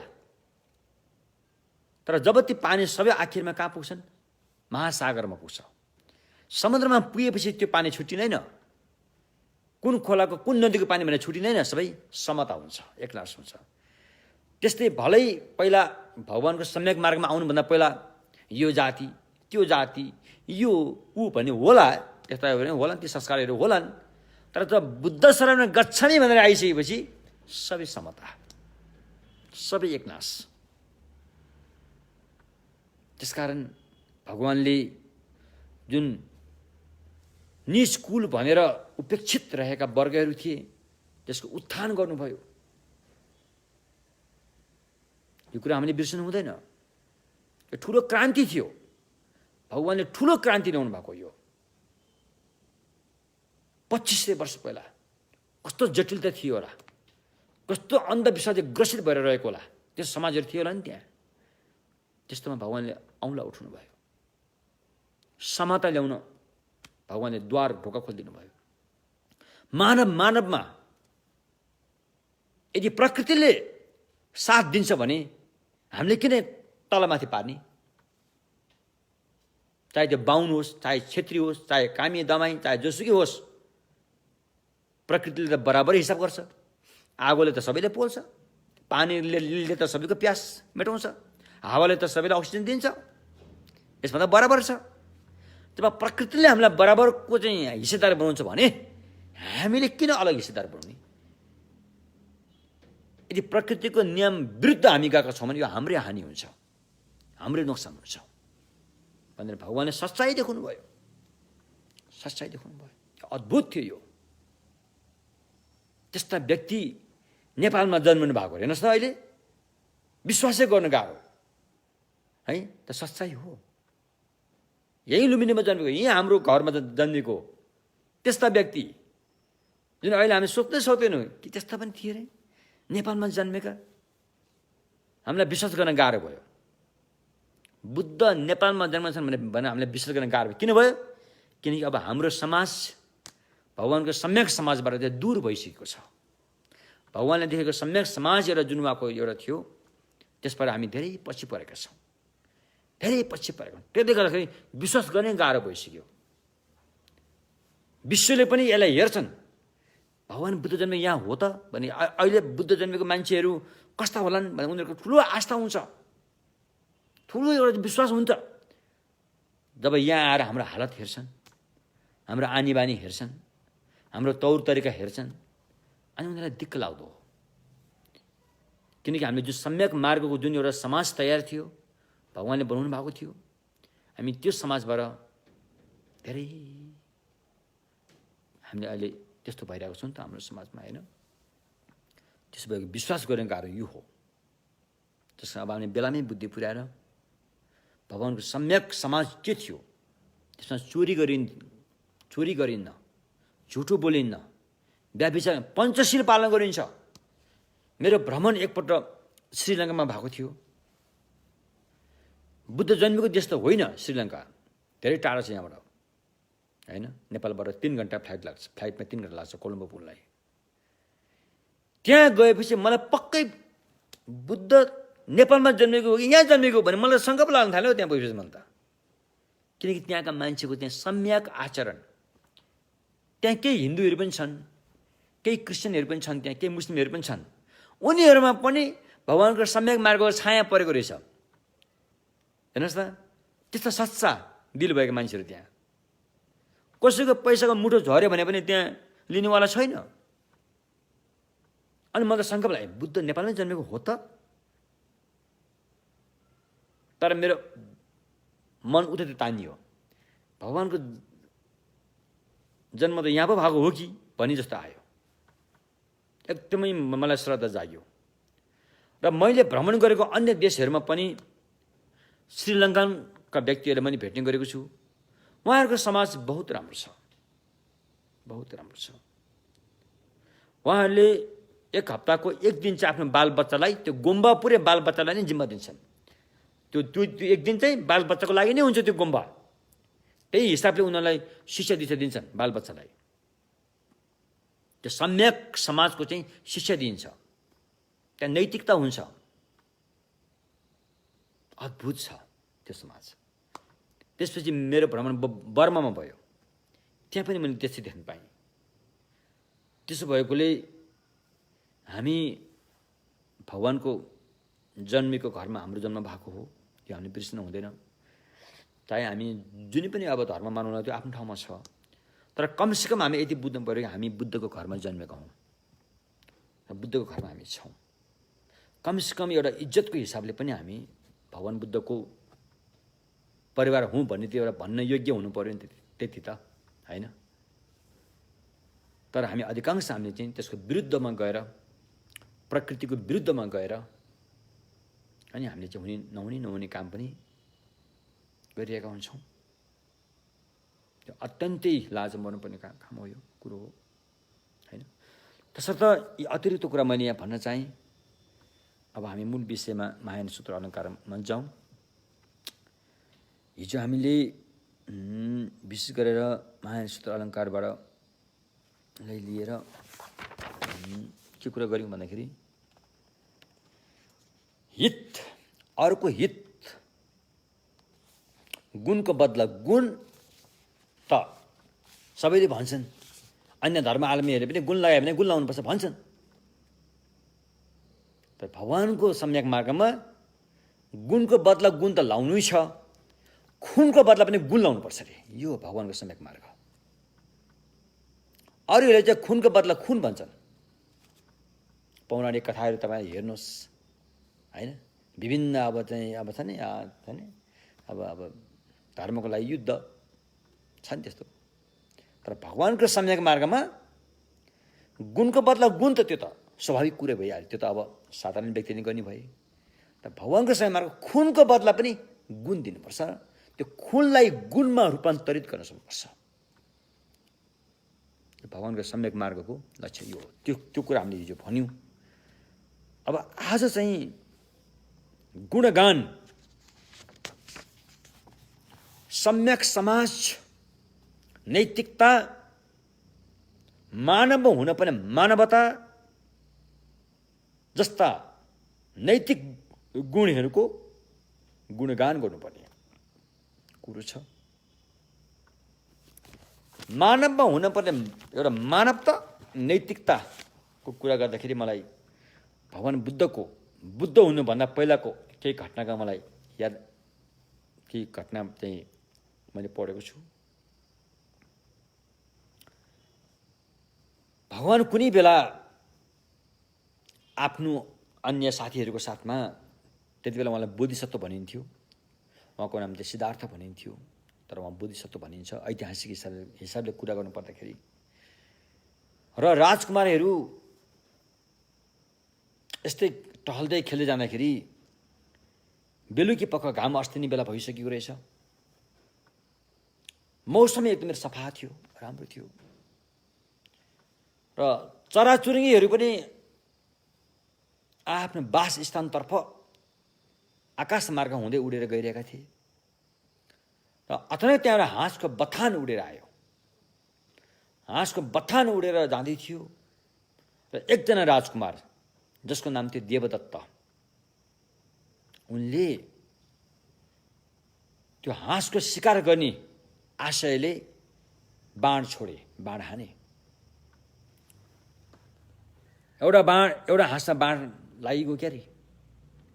हाँस फटफट गएर तडपिएर तल झर्न थाल्यो। आफ्नो ग्रुपबाट ऊ छुटियो, तर हाँस कहाँनिर खस्यो? बोधिसत्व सिद्धार्थको काखमा आएर खस्यो। त्यो जुन बाण लागेको हाँस रगत बगिरहेको थियो। उहाँ त बोधिसत्व, भावी बुद्ध, उहाँको मनमा त अब करुणा कति होला। त्यो त हामी जस्तो सामान्य व्यक्तिले त्यो तोक्ने कुरा पनि भएन होइन। उहाँको करुणा कति हुन्छ भनेर। अनि उहाँको करुणाको अगाडि त्यो हाँसको उपचार भयो। उहाँले बिस्तारै बाण निकालेर घाउ सफा गरेर मरमपट्टि गरिदिनु भयो। त हाँस आफ्नो जिम्मेवार भएको महसुस गर्नुभयो। किनकि यो हाँस पशुमा मानव हो। त्यसमा पशुभन्दा फरक मानवमा एउटा मानवता हुनुपर्छ। र आज यो हाँसलाई आपद विपद पर्दाखेरि मैले मेरो एउटा मानवता देखाउनु मेरो मानवको कर्तव्य हो। यो अनि उहाँले महसुस गर्नुभयो र पो अनि उहाँले त्यो हाँसलाई चाहिँ उपचार गर्नुभयो। उपचार गर्दै गरेको बेलामा त्यो सिकारी त्यहाँ आइपुग्यो, जसले हाँसलाई बाण हानेर झारेको अर्को एकजना देवदत्त नाम गरेको राजकुमार थियो, उनी आइपुगे। सिद्धार्थ, यो तिम्रो काखमा भएको हाँस त मेरो शिकार हो नि, मैले बाण हानेर खसाल्यो हो, यो हाँसको अधिकार त मलाई छ भनेर भने। उनीहरू एकदमै ठुल्ठुला राजकुमारहरू थिए, मान्छे बच्चा भए पनि उनीहरूको चाहिँ पावर ठुलो थियो। सिद्धार्थले के भन्यो भने, यसलाई एकदमै आपद विपद परेछ, ठ्याक्कै मेरो शरणमा आयो, यो आपद विपद पर्दाखेरि चाहिँ अनि मैले एउटा चाहिँ मानवता निभाउनु मेरो कर्तव्य हो। सनातन भने यसलाई भन्छ, सनातन भने यो हो, अरूलाई आपद विपद पर्दाखेरि यसलाई मद्दत दिने, यो सनातन हो, यसलाई भन्छ सनातन। त्यसकारण मैले यो भूमिका निभाएको हुँ। त्यसकारण अहिलेको लागि यो हाँस मेरो हो भनेर उनले जिद्दी गरे। अब जसले हाँस खसाल्यो, मैले सिकार हानेर खसाल्यो त मेरो हो नि, उसले उता जिद्दी गर्न थाल्यो। अब उनीहरू दुवैजना राजकुमार थिए। त ठुलो केस बन्यो, ठुलो मुद्दा चल्यो। त्यो मुद्दा अहिले भने चाहिँ सुप्रिम कोर्ट जस्तो भन्ने ठाउँमा पुग्यो। जुन मुद्दा चाहिँ राजाले नै, राजाको अगाडि नै यसको चाहिँ फैसला हुनुपर्ने थियो, त्यस्तो अवस्थामा पुग्यो। मुद्दा चर्क्यो। उतापट्टिको राजकुमार पनि एकदमै शक्तिशाली थिए, यतापट्टि पनि ठुलै शक्तिशाली राजकुमार हुन् सिद्धार्थ। त्यो मुद्दा चर्केको बेलामा अन्तिम फैसलाको लागि त्यहाँ आफ्नो प्रमाण देखाउन आदेश भयो। सबभन्दा पहिला आदेश कसलाई भयो? देवदत्तलाई। देवदत्त, यो तिम्रो हाँस भनेर तिमीले दाबी गरेका छौ, तिमीसँग के प्रमाण छ भन्दाखेरि देवदत्तले भने, म यसरी जाँदाखेरि बेलुका यो हाँसको बथान उडिरहेको थियो, अनि मैले बाण हानेर यसलाई मैले मेरो शिकार बनाएँ, त्यसैले यो हाँसको अधिकार ममा छ, यो हाँसको अधिकार मेरो हुन्छ भनेर उसले प्रस्तुत गर्यो। र त्यही प्रश्न अर्को राजकुमार सिद्धार्थलाई पनि गर्यो। सिद्धार्थ, यो हाँस तिम्रो हो भन्नेमा तिमीसँग के प्रमाण छ भन्दाखेरि सिद्धार्थले धेरै होस पुर्याएको कुरा, किनभने मार्नेको त उसले जे भने भइहाल्यो, अब हाँसलाई बचाउनु छ, उसको ज्यानको त्यहाँ सवाल छ त्यहाँ। त्यसमा सिद्धार्थले धेरै विचार पुर्याएर त्यहाँ उत्तर दिए। उनले के भने, वास्तवमा यो हाँस कसैको पनि थिएन, यो जङ्गली हाँस हो, यो स्वतन्त्र रूपमा आकाशमा उडेर गइरहेको थियो। यो हाँस न त उसको हो न त मेरो हो, हामी दुवैको हाँस होइन यो हाँसको मालिक हाँस आफै हो। तर यसले आपद विपद पर्दाखेरि मेरो काखमा आएर खस्यो। म एउटा मानव भएको नाताले मानव धर्म, मानवताको एउटा कर्तव्य हुन्छ। त्यसकारण यो हाँस निको नहुन्जेलसम्मको लागि चाहिँ यो हाँस मेरो हो भनेर उनले दाबी गरे। त्यहाँबाट फैसला के भयो? मार्नेको भन्दा बचाउनेको जित हुन्छ भने फैसला सिद्धार्थमा गयो। जित बचाउनेको भयो, न कि मार्नेको। यो नियम त्यहाँदेखि चलेर आएको, यो बुझ्नु भएन? त्यसकारण सिद्धार्थको जित भयो। त्यहाँ सिद्धार्थको जित भएको थियो नि, त्यहाँ एउटा मानवताको जित भएको थियो, मानवताको र मानव धर्मको जित भएको थियो। त्यसकारण हरेक प्राणीहरू स्वतन्त्र रहनुपर्छ भन्ने कुरामा त्यसको जित भएको थियो त्यहाँ। अनि सिद्धार्थले हाँसलाई मरमपट्टि गरेर उसलाई स्वस्थ राम्रो बनाएपछि ऊ जहाँबाट उडेर आयो थियो त्यहीँ छोडिदिनु भयो। त्यसकारण मानवता भने यस्तो हुन्छ, बचाउनेको जित हुन्छ, हार्नेको जित हुँदैन। त्यस्तै धनी, धनाढ्य भने मनको धनी हुनुपर्छ, न कि धन सम्पत्तिको।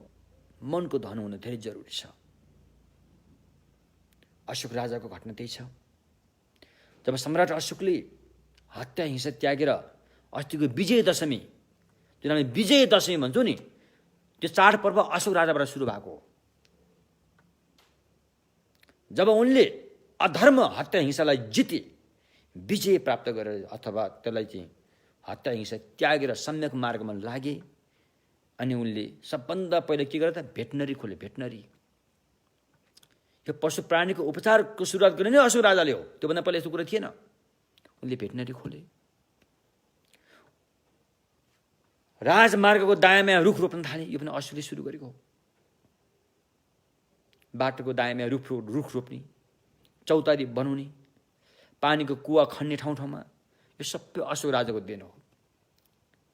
अहिले जे जसले यो गर्दैछन् यो अशोक राजाबारे हुँदै आएको यो। चाहे त्यहाँ अन्य जेसुकै बुट्टा भरे पनि इतिहासलाई मेट्न सकिँदैन। यो उहाँकै देन हो। तसर्थ अब विजय दशमी नै हाइजेक भइसक्यो। अब यसले अर्कै किसिमले प्रयोग गर्न थालिसक्यो अब।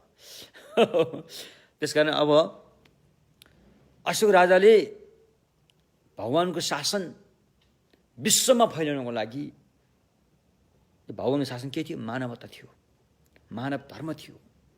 मानव भएर जन्मेपछि एउटा मानवको कर्तव्यलाई बोध गर्नु थियो। त्यो शिक्षा अरूलाई, त्यो नैतिकता अरूलाई दिनु थियो। यसको लागि उहाँले ठाउँ ठाउँमा भ्रमण गरे। जहाँ जहाँ भ्रमण गरे एउटा मानवताको एउटा चाहिँ त्यहाँ चिनो छोडे, जसलाई पछाडि स्तूप भनियो। अशोक स्तूप भनिन्छ, अशोक पिलर पनि भनिन्छ। 3टा पिलर त हाम्रो यहीँ पनि छ, नेपालमै पनि छ, लुम्बिनीमा छ, गोटिया हावामा छ, निग्ले हावामा छ। त्यहाँ अशोकले चिनो छोडेर जानुभएको छ कि मानव धर्म यो है, भगवानले सम्यक मार्ग सिकाएको यो है भनेर त्यो चिनो छोड्नु भयो। यसो 80,000वटा विशाल विशाल चैत्यको त्यहाँ निर्माण भयो। र त्यो चैत्यमा राख्नको लागि भगवानको अस्तु धातुको आवश्यक थियो। र त्यो अस्तु धातु कहाँ खोज्ने, कहाँ पाइएला? पहिला भगवान परिनिर्वाण भइसकेपछि अजातशत्रु लगायत 8 जनाको देशमा अस्तु धातुको चाहिँ बाँडफाँड भएको थियो। र ती राजा, ती व्यक्तिहरूले ससम्मानका साथ भगवानको अस्तु धातुलाई राखेर स्तूप निर्माण गरेको थियो। त्यसमध्ये एउटा स्तूप चाहिँ अहिले पनि जीवितै छ भनिन्छ। नेपालको अलि बुटवल नजिकै रामाग्राम भन्ने ठाउँ छ, त्यस ठाउँमा छ। भगवानको अस्तु धातु भएकै स्तूप हो भनिन्छ। अरू सबै स्तूपको अस्तु धातु चाहिँ अशोक राजाले निकालेर अन्य चैत्यमा, अन्य स्तूपमा हालेर स्तूप बनाएको भनिन्छ। तर त्यो चाहिँ नाग, त्यो एरियामा नाग जात धेरै बस्थे। नाग भने अहिले यो सर्प जस्तै हुनुपर्छ भन्ने पनि छैन। सायद त्यहाँ नाग कुलका व्यक्तिहरू थुप्रै थियो होला। उनीहरूले चाहिँ त्यहाँबाट निकाल्न दिएनन्। त्यो अहिले पनि त्यहाँ छ भनिन्छ, विश्वास त्यो छ। अलिअलि उत्खनन त भएको छ, पुरै उत्खनन भइसकेको छैन त्यहाँ, होइन? तसर्थ अनि अशोक राजाले जब त्यो अस्तु धातु निकाल्नलाई त्यो पहिला अजातशत्रुहरूले बनाएको स्तूपहरू अब त्यो फोड्नु पऱ्यो नि त, त्यो त भित्र राखिएको हुन्छ। अनि जुन अस्तु धातु राखिएको त्यो बक्सा थियो, त्यसको त चारैपट्टि, होइन, पहिला उनीहरूले त्यहाँ एउटा चिठी पाए अरे। त्यो चिठीमा के लेखेको थियो भन्दाखेरि चाहिँ यो चाहिँ एउटा गरिब राजाले आएर खोतल छ, उत्खनन गर्छ भनेर ल्याएर अरे। गरिब राजा भनेर अरे। अशोक त सम्राट। अब म त गलत व्यक्ति परि क्या हो त? म त गरिब त होइन। यहाँ लेखे अनुसार यो गरिब राजाले आएर यो स्तूपको उत्खनन गर्छ भनेर लेखिएको छ यहाँ।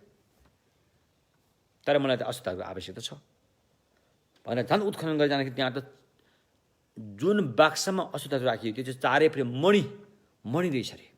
त्यो मणि अशोक राजाले कहिले पनि देखेका थिएनन्। र उनलाई बल्ल महसुस भयो कि म कतिको गरिब रहेछु भनेर।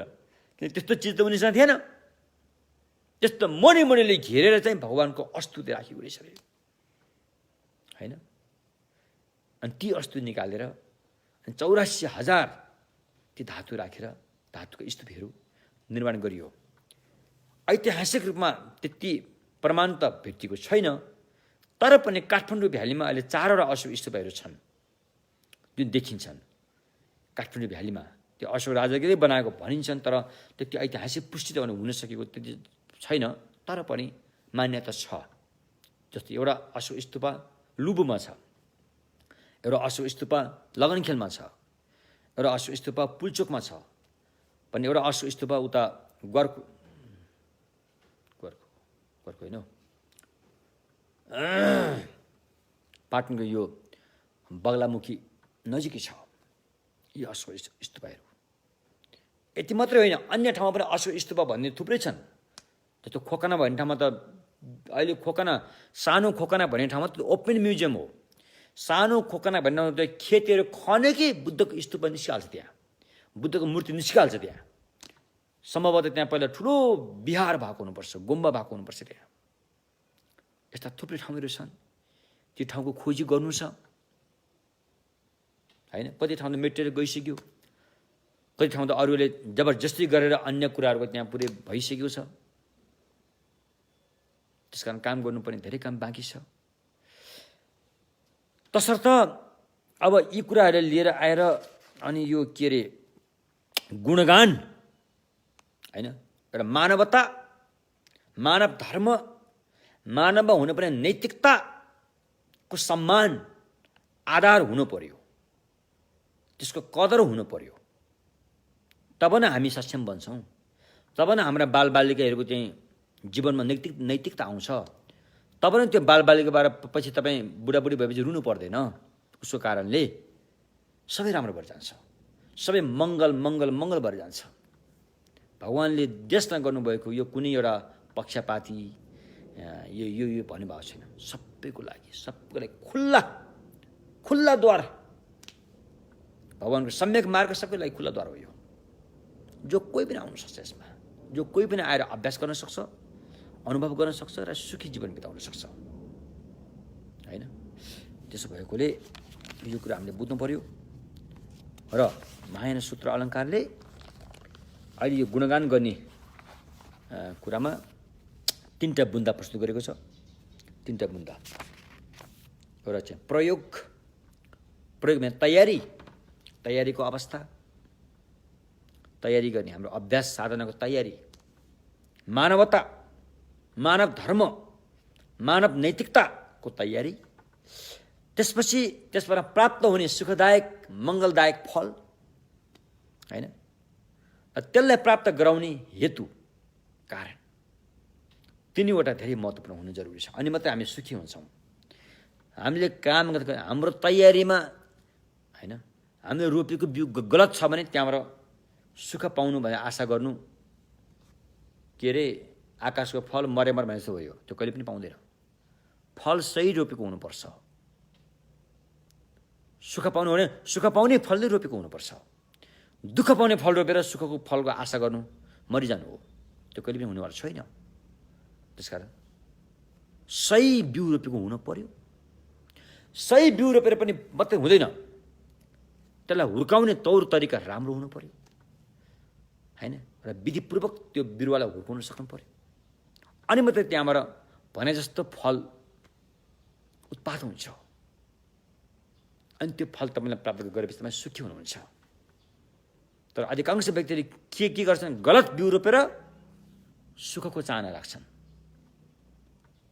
त्यो गलत बिउ रोप्नु नै भगवानको भाषामा पाप कर्म भनिन्छ। अरूलाई दुःख दिएर, पीडा दिएर, धुर्त्याई, चतुर्याई, देखावटी, स्वार्थी। त्यसकारण यस्ता कुराको बिउ रोपेर सुख कहिल्यै पाउँदैन। यदि यस्ता कुराको बिउ रोपेर सुख पाउने हो भने अनि प्रकृतिको नियम के बाँकी रह्यो त? अब मैले भने गरेको छु, यो सबैले आफ्नै ठाउँमा ठिक छ नि भन्छ नि, छैन। म त्यो पटैमा मान्दिनँ। पूर्व हिँडेको मान्छेले पश्चिम हिँडेर त्यो कहिले पूर्व पुग्छ? पूर्व पुग्दैन।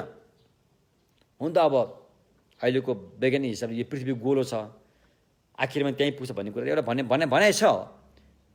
तर अहिले त्यो लम्बी चौडी हिँडालाई छोडेर एउटा सीमित हिँडाइमा हिँड्ने हो भने पूर्व हिँडेको मान्छे पश्चिमतिर हिँड्यो भने पूर्व कसरी पुग्छ? पुग्दैन। सबैले भनेको सही भने म मान्दिनँ।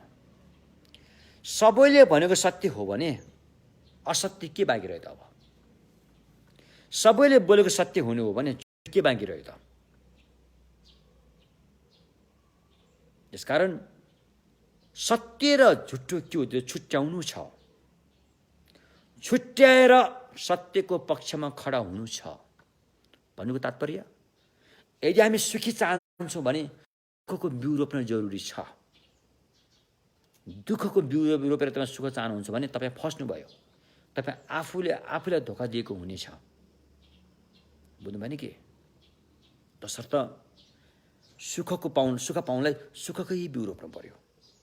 सुखकै तौर तरिका पद्धतिबाट त्यो बिरुवालाई हुर्काउनु पर्यो, तब न सुख प्राप्त हुन्छ। त्यसैले यहाँ 3टा बुझेको छ हैन। हेरी विचारको हिसाबले त्यसलाई यहाँ तयारी जोरवा भन्ने प्रयोग भएको छ, प्रयोग भन्ने शब्द प्रयोग गरेको छ। अनि पाउनुपर्ने फल र रोपिएको बिउ, यो 3टा कुरा सही हुनु पर्यो, तब सही प्राप्त हुन्छ। तसर्थ सबभन्दा पहिला प्रयोग कसरी हुनुपर्छ त भन्दाखेरि हामीले जति पनि दान गर्छौँ, दान पुण्य गर्छौँ, दुःखी असहाय देखेर मनमा अलिकति खिन्नता आउँछ, अलिकति खाओस् न त भनेर हामी दिने गरेका छौँ।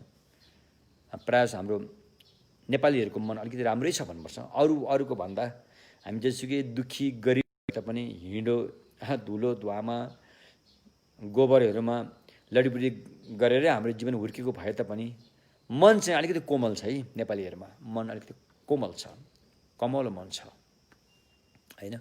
कमल मन चाहिँ छ।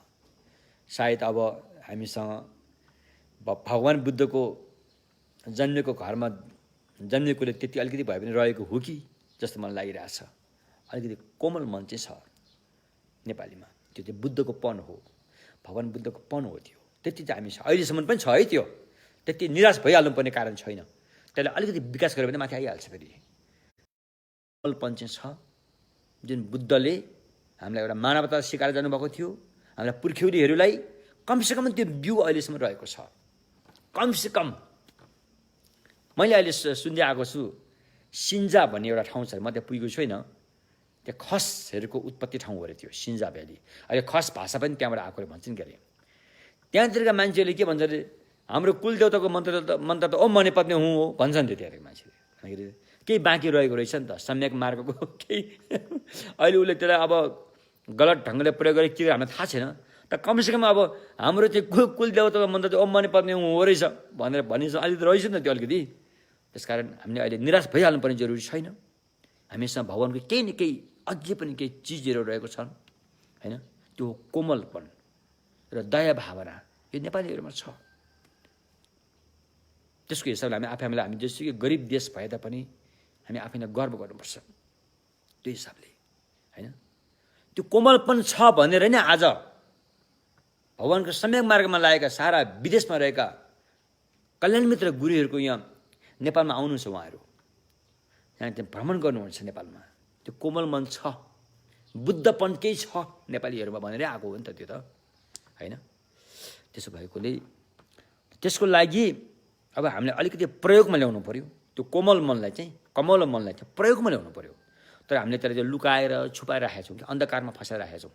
त्यसलाई त दीप जलाउनु पर्यो। कमलको फुल राम्रो हुन्छ, सबैलाई मनपर्छ भने त्यो कमलको फुल अँध्यारो पानीको कुवामा फ्याँक्यो भने त त्यो त काम लागेन नि त। त्यसलाई त बाहिर देखाउनु पर्यो नि त, देख्ने ठाउँमा ल्याउनु पर्यो। त्यसै हामीले त्यसलाई प्रयोगमा ल्याउनु पर्यो। हाम्रो जुन बुद्धपन जो छ हामीसँग एउटा चाहिँ नेपाली बुद्धपन जो छ त्यसलाई बाहिर ल्याउनु पर्यो। त्यसलाई ल्याउनुको लागि चाहिँ अनि हामीले गरेको दान पुण्य अभ्यास साधना समाजसेवा यस्ता कुराहरूबाट चाहिँ हामीले चाहिँ त्यो दर्शाउनु पर्यो हैन। दान त सबैले दिने हैन, दान दिने त सबैले दिन्छ नि। सबै धर्ममा दानको महिमा छ। इस्लाम धर्ममा मजासँग दानको महिमा छ। सिख धर्ममा त एकदम माथिल्लो स्तर छ दानको। हिन्दू धर्ममा पनि दान दिनुपर्छ भन्ने कुरा नै मानिएको छ हैन। बौद्ध धर्ममा त भन्नु नै के पर्यो र, त्यसमा त भन्नै परेन कतिको। त्यसकारण अब यसरी दान पुण्य गर्दाखेरि भगवानको सम्यक मार्ग बुद्धपन भएर दान अलिक फरक छ। फेरि दान त सबैले गर्छन्, आफ्नै हिसाबले गर्छन्। तर भगवानको सम्यक मार्गमा दान दिँदाखेरि दानको बदलामा केही चाहिन्छ भने दान दिँदैनन्। यो हो कुरो हैन। दानको बदलामा मैले यो पाऊँ त्यो पाऊँ भनेर भगवानको सम्यक मार्गमा भनिँदैन। टोटली समर्पित भएर त्यो दानबाट केही पुण्य पाएको छ भने त्यो पुण्यधरीलाई पनि दान लिने व्यक्तिकै नाममा चाहिँ परिणाम गरिन्छ। उसकै नाममा परिणाम गरिन्छ, अथवा त्यो पुण्यले पनि उसैले जिम्मा दिइन्छ। त्यो पुण्य पनि यस्तो किसिमले दान गरिन्छ। भगवानको सम्यक मार्गमा दान गर्ने तरिका यो हो। दान त दानी हो, जसले गरे पनि राम्रो काम हो त्यो, तर आशय फरक छ। भगवानको सम्यक मार्गमा बसेर गरेको दान दिइसकेपछि अनि फेरि भगवानको सम्यक मार्गमा दान दिँदाखेरि यो धनी मान्छे दिन हुँदैन भनेर छुट्याइँदैन, यो गरिब मान्छे दिनुपर्छ, यो खालको हिसाब किताब हुँदैन यहाँ। किनभने धनी मान्छे र गरिब मान्छे धन सम्पत्तिले होइन, मनबाट हुन्छ। यदि मनको धनी छैन भने उसमा जेसुकै धन भयो भने त्यो गरिबै हुनेछ, किनकि उसको मनमा कन्जुसिया भइरहन्छ। त्यो मान्छे गरिबको महागरिब भइ नै रहन्छ, त्यसलाई धनी भनेन, किनकि उसले आफू पनि खाइरहेको हुँदैन, अरूले पनि दिएको हुँदैन। ऊ त्यो एउटा चौकीदार भएर बस्छ, चौकीदार।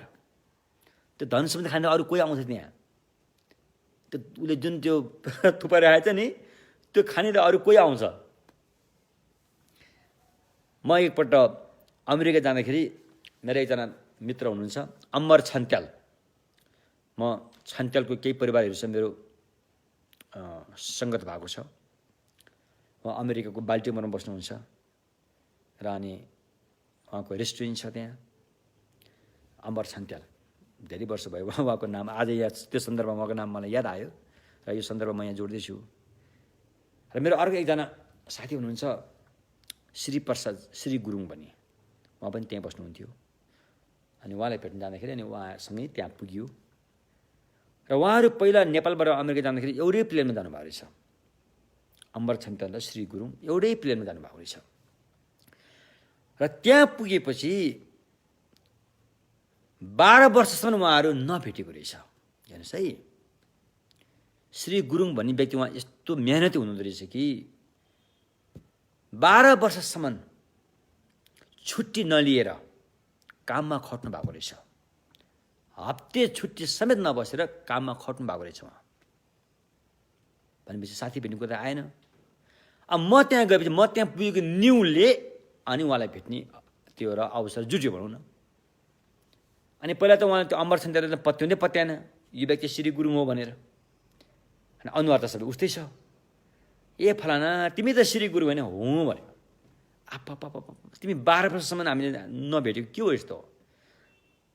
अनि उहाँले ठट्टा गरेर ख्यालमा के भन्नु, अब त तिमीले डलर पनि धेरै कमायो होला, 12 वर्षसम्म राखेको डलर ढुसी पनि पऱ्यो होला, यसो घाममा निकालेर सुकाउँदै गर्नु है भन्ने एउटा ठट्यौली कुरा पनि त्यहाँ उठ्यो कि मतलब। त्यस कारण अब कतिपय व्यक्तिहरू धन समय अब ढुसी परेर गएको पनि हुनसक्छ होइन, त्यस्तो अवस्था आउँछ नि, हामीहरू कति आइरहेको हुन्छ, समाजमा छ त्यस्तो। त्यस कारण धनी व्यक्ति भनेको त मनको धनी हुनुपर्छ। अस्ति यो कर्मयुक्त फलको पुस्तकमा एउटा घटना आयो। क्याप्टेन व्यापारी व्यक्ति समुद्रमा जाँदाखेरि ठुलो तुफान आएर एउटा समुद्री देवताले त्यहाँ प्रकट भएर एउटा प्रश्न सोध्यो। समुद्री देवताको हातमा 1 औँजुली पानी थियो। प्रश्न सोध्यो, तिमीहरूले मेरो प्रश्नको सही उत्तर दियो भने तिमीहरूलाई म सुरक्षित रूपमा समुद्र पार गराउँछु, यदि गलत उत्तर दियो भने तिमीहरूको पानी जहाज डुब्नेछ भने उसले। प्रश्न जटिल थियो। समुद्री देवताले 1 औँजुली पानी हातमा उठायो, सोध्यो, भन्नुहोस् अब मेरो यो हत्केला भरिरहेको पानी धेरै छ कि समुद्रको पानी धेरै छ? सोध्यो। हाम्रो लाटो हिसाबले त समुद्रको पानी धेरै छ क्या त्यहाँ। तर त्यहाँ एउटा भगवान बुद्धको शिष्य उपासक, गृहस्थी उपासक पनि त्यो पानी जहाजमा साथमा रहेछन्। र उनले भने, मेरो अनुसार, मेरो पद्धति अनुसार तिम्रो हातमा भएको हत्केलाको पानी नै धेरै छ, न कि समुद्र भने उसले। अनि किन भने सोध्यो उसले। किनकि तिम्रो हातमा भएको यो हत्केलाको पानी कुनै एउटा प्यासी व्यक्तिलाई त्यहाँसम्म पुऱ्याएर तिमीले पानी पिलाउन सक्यो भने जब यो समुद्र त केही पनि होइन, त्यो पानी ठुलो छ, त्यो पानीको महत्त्व छ। त्यसैले तिम्रो हातको पानी ठुलो छ, महत्त्व ठुलो छ भने जस्तै हामीसँग भएको धन सम्पत्तिहरू हामीले सही सदुपयोग गर्न सक्यो भने त्यो धनी हो। तर त्यो थुपारेर राखेर, घाँडो बनाएर राखेर, भोलि एउटा चाहिँ झगडाको विषय बनाएर राखेर त्यो गर्यो भने त्यो धन सम्पत्ति कमाउने व्यक्ति त्यसको चौकीदार मात्रै हुन्छ, चौकीदार। त्यो खानेवाला त कोही दान पुण्य गरेको मान्छेको चाहिँ त्यहाँ आएर खान्छ उसले। सायद उसको छोरा भएर, छोराछोरी भएर जन्मेको पनि हुनसक्छ, अथवा कुनै केही कारणमा अन्य आफन्त भएको आएको पनि हुनसक्छ। त्यो धन सम्पत्ति खानेवाला त अर्कै छ, त्यसले खान पाउँदैन। त्यो त हेरेको हेरे हुने हो। तसर्थ हामीले दान पुण्य गर्दाखेरि त्यसको बदलामा म के पाउँछु कि भन्ने आशा गर्नु हुँदैन। दान पुण्य गरेर प्राप्त भएको पुण्य त स्वतः तपाईँले पाइहाल्छ नि। पाएको पुण्य धरीमा पनि आसक्ति नगरेर अरू प्राणीको हितार्थ सम्मासम बुद्ध भूमिमा परिणाम गरिन्छ। सम्मासम बुद्ध हुने पनि आफ्नो लागि होइन, मात्र अरूको हितको लागि। किनकि मोबाइलले धोका दिइरहेछ। तसर्थ यहाँ महायान सूत्र अलङ्कारले दान गर्दाखेरि आशा नगर्नु, शङ्का पनि नगर्नु, आशा र शङ्काबाट मुक्त भएर नै हामीले यो अभ्यास गरेको हुनुपर्छ। त्यो अभ्यासबाट मात्रै बुद्ध भूमिमा पुर्याउँछ। जसलाई भनिन्छ भगवान बुद्धको भाषामा त्रिकुटी परिशुद्ध दान। त्रिकुटीबाट परिशुद्ध भएको दान हुनुपर्छ। जस्ता दान महान, त्यस्तो दानले धेरै प्राणीको हित गरिरहेको हुन्छ र त्यो दान गर्ने व्यक्ति महान